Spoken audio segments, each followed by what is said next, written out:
Today we discuss Unit 4. Today we discuss Unit 4 of International Law, which has been described by me. And there are only 5 units in your course.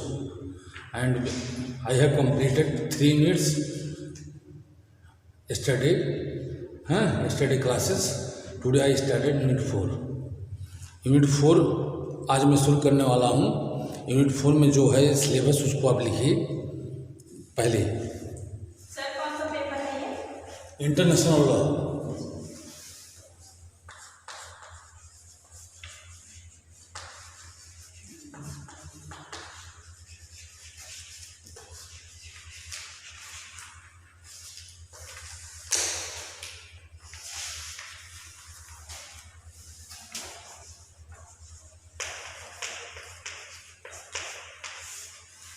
I have discussed Unit 4 today. It is a long chapter. I think that it takes time for more than week. You have to come regularly and get the book from the library, and you have to read the lectures which I have delivered.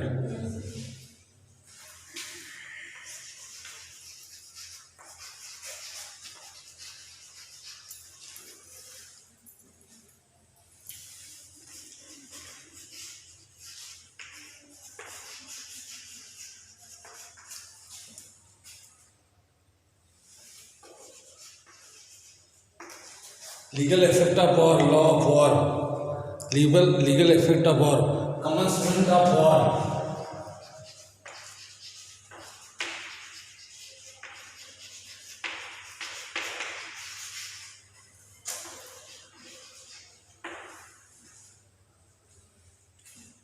Determination of war.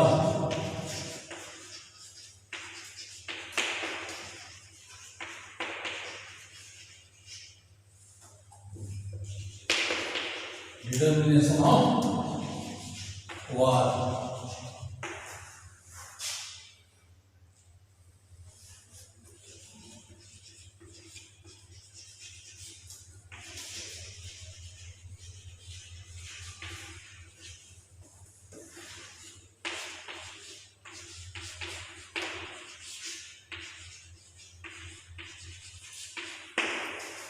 First topic unit 4 का ये जो है आपने लिखा, अभी मैंने लिखा है, ये आपको सब पढ़ना है. Law of war, legal effect of war, युद्ध की विधि, उसका प्रभाव, कमेंसमेंट ऑफ वॉर, कब से लागू हुआ युद्ध विधि, डिटर्मिनेशन ऑफ वॉर, कब तय होगा युद्ध विधि, एनिमी कैरेक्टर, दुश्मनों का चरित्र, एंड बेलिग्रेंट, उसके अव्यय तत्व. आज मैं आपको डिस्कस करूंगा law of war. Today I discussed you law of war. What is law of war? First of all you have to know, I think that you know the war. शायद आपको पता है कि वार क्या होता है, युद्ध क्या है. युद्ध जो है एक देश के प्रति दूसरे देश का जो भीषण युद्ध लड़ाई होती है, जिसका एक लक्ष्य होता है, उस लक्ष्य की प्राप्ति के लिए जो कार्य किया जाता है उसे युद्ध कहते हैं. युद्ध के लिए आवश्यक तत्वों का होना आवश्यक है. जैसे जब राज्य की स्थिति या राज्य की अवस्था खतरे में होगी और जब राज्य अपने आप को असुरक्षित महसूस करेगा, जब राज्य प्रभुत्व संपन्न है लेकिन बाहरी आक्रमण उस पर बार बार हो रहे हैं, तो ऐसी स्थिति में युद्ध की स्थिति उत्पन्न होती है. जैसे एज फॉर एग्जाम्पल पाकिस्तान. जैसे पाकिस्तान जो है हमारे देश के ऊपर बार बार आतंकी हमले करके हमको परेशान करता रहता है. उसके अलावा चाइना भी हमारी स्थिति को बार बार चैलेंज कर रहा है. तो वार का मतलब ये समझिए कि अपनी स्थिति को बचाते हुए और युद्ध को न्योता देना, युद्ध में जाना और अपनी विजय को प्राप्त करना.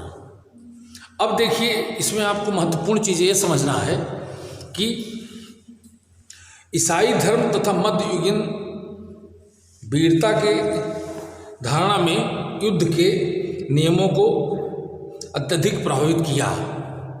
अब देखिएगा, युद्ध को सबसे ज़्यादा प्रभावित करने वाले कारक कौन है, तत्व कौन है, क्या कौन से तत्व हैं? ईसाई धर्म तथा मध्ययुगीन वीरता की धारणा ने युद्ध के नियमों को अत्यधिक प्रभावित किया है। इसके युद्ध के मामले में आपको हम एक लंबा सा लेक्चर करेंगे बाद में, पहले स्टार्टिंग में नहीं करेंगे, समझ में नहीं आएगा। आप देखिएगा कि whole world is not independent, विश्व कभी पूरा विश्व आज़ाद नहीं था। हिस्ट्री अगर आप थोड़ा बहुत भी पढ़े होंगे तो आपको पता होगा कि सारा विश्व गुलाम था। और पहली आज़ादी देश की कौन सा देश आज़ाद हुआ पता है? हाँ, अमेरिका। पहली आज़ादी अमेरिका को मिलती है। और तो आपको पता होना चाहिए, the sun rises from the east to west, जहाँ तक सूरज की रोशनी जाती थी, जहाँ तक सूरज की चमक जाती थी, वहाँ तक इंग्लैंड का शासन था। इंग्लैंड के पराभव में, इंग्लैंड के शासन में सभी गुलाम थे, ये भी कोई देश बचा नहीं था। ब्रिटिश हुकूमत मीन्स ईसाई सभ्यता, ईसाई सभ्यता जो है प्रभुत्व रूप से सारे विश्व को संगठित करके अपने कंट्रोल में करके मिशनरी के थ्रू चलाती थी। मिशनरी के थ्रू चलाना मतलब ये होता है कि वह स्थितियाँ, जैसे आप पढ़िएगा या आपका इकोनॉमिक्स अगर रहा हो तो समझिएगा, लैंड रेवेन्यू, जैसे हमारी उत्तर इंडिया की पुरातन राजधानी कलकत्ता, पता होगा आपको, पुरानी राजधानी हमारे देश की कौन सी थी? कलकत्ता थी। कलकत्ता राजधानी थी और सारे जो है डीलिंग कलकत्ता से ही होती थी। देश की निगरानी, और पश्चिम बंगाल जो है देश का एक प्रभुत्व संपन्न राज्य हुआ करता था। आप पता करिए, पढ़िएगा, ईस्ट इंडिया कंपनी जब देश में आती है तो जहांगीर के शासन काल में आती है। जहांगीर का शासन था, ईस्ट इंडिया यहाँ आती है, कहती है कि हम व्यापार करेंगे, और व्यापार करने के उद्देश्य से ईस्ट इंडिया का आगमन होता है। लेकिन ईस्ट इंडिया ने अपने सपनों में कभी व्यापार को दर्शाया नहीं था। जहांगीर से कहा कि मुझे एक छोटे से टुकड़े की ज़मीन दे दीजिए, मुझे यहाँ पनाह लेना है। और पनाह लेने के लिए ईस्ट इंडिया कंपनी ने अपने आप को वहाँ स्थापित किया, और ईस्ट इंडिया स्थापित करके पहली राजधानी क्या बनाई? कलकत्ता। और कलकत्ता से उसने पूरे देश पर रूल किया। कितना वर्षों तक रूल किया? 200 वर्षों तक रूल किया।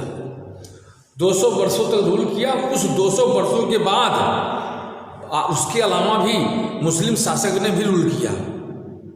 देश गुलाम कितना वर्षों तक रहा? नहीं, ब्रिटिश हुकूमत में 200 रहा और मुस्लिम शासकों के अंडर में 800 रहा। 1000 वर्षों तक देश गुलाम रहा। हिस्ट्री पढ़िएगा, हमने वर्ल्ड हिस्ट्री पढ़ा है, इंडियन हिस्ट्री दोनों पढ़ा है। तो आप देखिएगा, जो देश 1000 वर्षों तक गुलाम रहा हो, उस देश की क्या स्थिति होगी। लेकिन ये देखिएगा कि इसमें थोड़ा सा आप तारतम्यता में फर्क करिए कि मुस्लिम काल में हमारी विरासतों को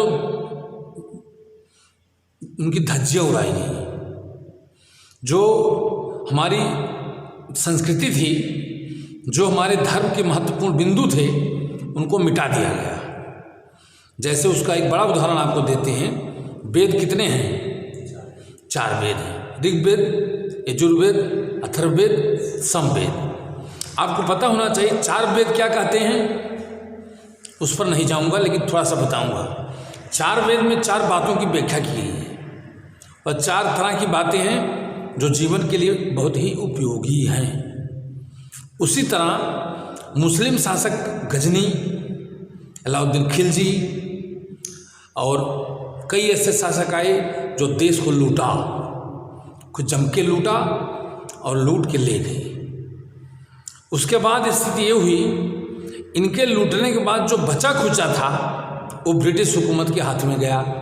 वह 200 वर्ष उन्होंने राज किया और 200 वर्ष राज करने के बाद ब्रिटिश हुकूमत जो है सारे पैसे को इंग्लैंड डिपॉजिट करती थी। कहाँ डिपॉजिट करती थी? इंग्लैंड डिपॉजिट करती थी, इंग्लैंड रखती थी। उनका viceroy Lord Clive, Lord Curzon, आपको पता होगा, लॉर्ड कर्जन, लॉर्ड क्लाइव, ये सब बीच बीच में अंतकालों में अलग अलग गवर्नर वायसराय हुआ करते थे। वो आते थे और उनको बटा हुआ क्षेत्र था, इस क्षेत्र के आप कर वसूली के पैसे ले जाएंगे। तो ट्रेन की व्यवस्था कब हुई? 1800 बोर्ड, बॉम्बे टू थाने। तो ट्रेन की व्यवस्था, लोग कहते हैं कि ट्रेन की व्यवस्था की गई किसके लिए? देश के लोगों के लिए। लेकिन आप नहीं मानिए, आप लॉ के स्टूडेंट हैं, आप इसको थोड़ा बारीकी से पढ़िए। ट्रेन की व्यवस्था माल को ढोने के लिए की गई, माल को ढोने के लिए की गई कि भारत के कोने कोने से माल ढोकर कलकत्ता पहुंचाया जाएगा। जहाज़ें चलती थी, जहाज़ें भी, पानी की जहाज़ें चलती थी, उसका भी काम यही हुआ करता था। तो ब्रिटिश ने जो भी कार्य किया केवल अपने लिए किया। ईसाई व्यवस्था को मिशनरियों के थ्रू संचालित करना और भारत में ईसाईकरण करना और भारत में ईसाईकरण को पूर्ण रूप से स्थापित करना।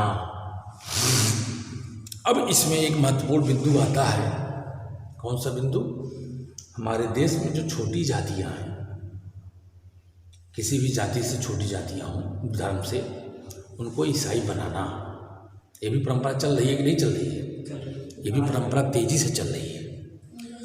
जैसे कोई छोटी जाति का है, अपेक्षित है, गरीब है, उसे ईसाईकरण करा के उसे ईसाई बनाना, अपनी संख्या को बढ़ाना। किसको कमज़ोर करना? सीधे सीधे हिंदू को कमज़ोर करना, हमारे ही घर में खाना, हमको ही कमज़ोर करना।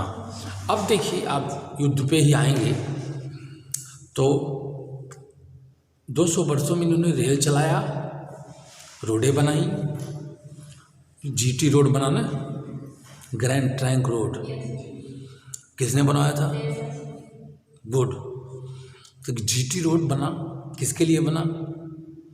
क्या गरीब असहाय जनता के लिए बना? कितने लोगों के पास मोटर हुआ करती थी? लोग साइकिल से नहीं चल पाते थे। और टैक्सेस का कैसे वसूली होती थी आपको पता है? टैक्स मार मार के लिए जाते थे, गरीबों को घर को जला दिया जाता था, हिंदी बहू बेटियों को लूट लिया जाता था, नहीं टैक्स देने पर गुलामी करनी पड़ती थी। ये सही था ना? तो ब्रिटिश भी 200 वर्ष जब यहाँ अपना तांडव मचा के राज किया तो यहाँ से बहुत धन ले गए और वह इंग्लैंड ले जाके अपना क्वीन एलिजाबेथ की झोली भरी गई।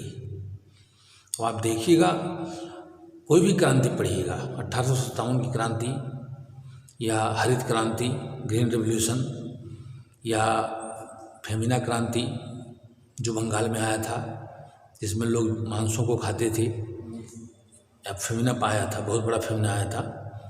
तो इन सब चीज़ों में आप जब देखेंगे तो यथास्थिति आपको ये दिखेगी कि देश सही में सोने की चिड़िया था। हमारा देश विश्व का सबसे सर्वश्रेष्ठ देश है, देश है नहीं देश था। और ये भी आपको नजर आएगी कि हमसे अच्छा मजबूत देश विश्व में कोई देश भी नहीं था। हिंदुस्तान की सीमाएं कम हो गई, पता है? हम कहाँ तक थे? गांधार तक थे। हमारा भौगोलिक क्षेत्र भी घटा और हमारे क्षेत्र में बहुत चीज़ों की अनुरूपता हुई, कम हुई, हम गरीबी रेखा के नीचे आ गए। इसके मुख्य कारण कौन है? ब्रिटिश और मुगल शासक। अब देखिए, इन दोनों चीज़ों को जब समझ लिया आपने कि एक तरफ तो ईसाईकरण हो रहा है और मध्य युग इनके समय शासन करके हमारे धन को लूट कर कहीं और ले जाया जा रहा है। जनता भूखे नंगों अपनी ज़िंदगी व्यतीत करती थी। आपको पता नहीं होगा, मेरी पैदाइश है 27/4/1970 को मैं पैदा हुआ था। मैं एक अच्छे परिवार से पैदा हुआ हूँ। मेरे दादाजी थे, खेती मेरी लंबी चौड़ी थी, चना वना खेती होती थी। मैं देखता था, मेरे दादाजी के दादा बताते थे कि गांव में एक वक्त भोजन लोग करते थे। सच्चाई है ना, गांव में दोनों वक्त भोजन नहीं लोग करते थे, शाम को ही भोजन होता था। लोग फूट ककड़ी और सब खा के जीवन व्यतीत करते थे। तो गरीबी इस तरह की थी कि लोग खाने के लाले पड़े थे। तो आप देखिएगा 15 अगस्त 1947 को जब देश आज़ाद होता है, अमेरिका तो उससे पहले आज़ाद हो गया, तो हमारे विदेश मंत्री जो है जाते हैं अमेरिका के विदेश मंत्री के पास, और विदेश मंत्री के पास जाने के बाद वहाँ जब जाते हैं तो कहते हैं कि हमारे यहाँ अन्न की बहुत कमी है। डॉक्टर राजेंद्र प्रसाद हमारे पहले राष्ट्रपति थे और वो मंगलवार व्रत किए थे। तो उनसे एक व्यक्ति मिलने जाता है बिहार से। जब मिलने जाता है तो वो आलू खा रहे थे। तो उन्होंने कहा, आप राष्ट्रपति होकर आलू खा रहे हैं? तो राजेंद्र प्रसाद जी ने कहा कि हमारे देश की जनता तो भूखे सो रही है, हम तो आलू खा रहे हैं। तो जब वह हमारा विदेश मंत्री गया अमेरिका और कहा अमेरिका से कि मुझे खाद्यान्न सामग्री चाहिए, तो अमेरिका का विदेश मंत्री जो कहा कि हमारे यहाँ जो है भुट्टा, कॉर्नफ्लेक्स जो है शुगर खाती हैं, इसको आप ले जाइए, आपकी जनता खाएगी। और भुट्टा वहीं से आया। कॉर्नफ्लेक्स आज भी हमारे यहाँ बहुत धड़ल्ले से चलता है, लोग यूज भी करते हैं, बुरा नहीं है, हम खाते हैं, हमारे लिए फ़ायदेमंद भी है, सब कुछ है। लेकिन आप हमारी तुलना और अमेरिका की तुलना कर लीजिए इसी से। वहाँ सूअर का पशु आहार वो आपका आहार बनाना, जो वहाँ सूअर नहीं खाती है वो आहार आप खाइए। कॉर्नफ्लेक्स आप खाते हैं, वहाँ का सूअरों का आहार होता है। तो इस तरह का हमारा उनका ग्राफ डिफरेंसेस था। हम इतने डाउन थे, वो कितने ऊपर थे। खाद्यान्न सामग्री आई और विदेश मंत्री आया और भुट्टा तभी से संचालित हुआ, देश में बोया गया और भुट्टा चला। अब देखिएगा, आपको पता होना चाहिए कि लॉ ऑफ वार जो है, युद्ध क्यों होता है, what is the reason behind the war. The main reason behind the war is to be when one country is stipulated to disturb another country, destruct another country. जब कोई राज्य पूर्ण रूप से योजनाबद्ध किसी दूसरे देश के राज्य पर अपना आधिपत्य जमाने का प्रयास करती है तो युद्ध की भीषिका आरंभ होती है। सही है ना? और जब आप किसी दूसरे राज्य पर अपनी बात थोपेंगे तो युद्ध होगा। आपको पता होना चाहिए, आपको रिसेंट वार बता रहे हैं 1990 Iraq and America, Iraq war and America war हुआ था। नहीं, पहला नहीं है, 1990 में हुआ था इराक और अमेरिका। इसमें केवल इतने बात थी कि आप समझ लीजिए,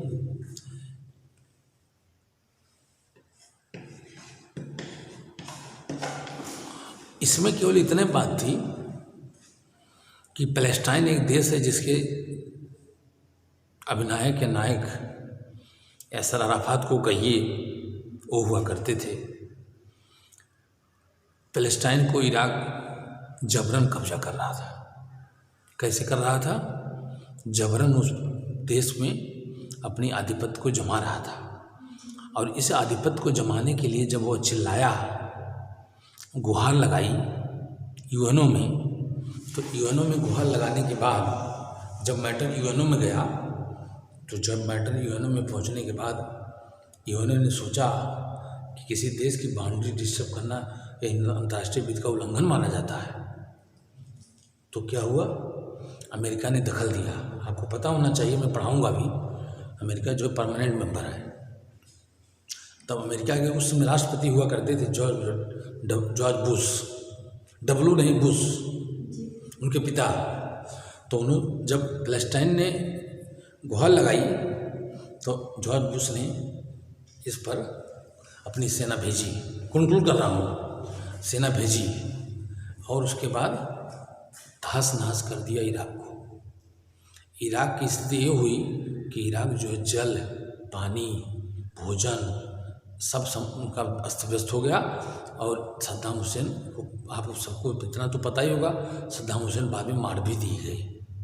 जॉर्ज डब्ल्यू बुश आए, उनके पुत्र आए, उन्होंने भी युद्ध किया और इराक जो है आज नक्शे से लगभग ख़त्म सा देश हो गया है। तो युद्ध का कारण यही है कि जब आप जबरन किसी देश की बाउंड्री या किसी देश के नागरिक पर अनावश्यक रूप से हमला करेंगे तो युद्ध का होना तय है। तो लीगल ऑफ वार मैंने आज को बताया है, लीगल इफेक्ट ऑफ वार मैं कल बताऊंगा, कमेंसमेंट ऑफ वार फिर बताऊंगा। थोड़ा लंबा चैप्टर है ये, इंटरेस्टिंग है, थोड़ा जान लीजिए। Okay, today is enough. Thank you all of you, goodbye, have a nice day.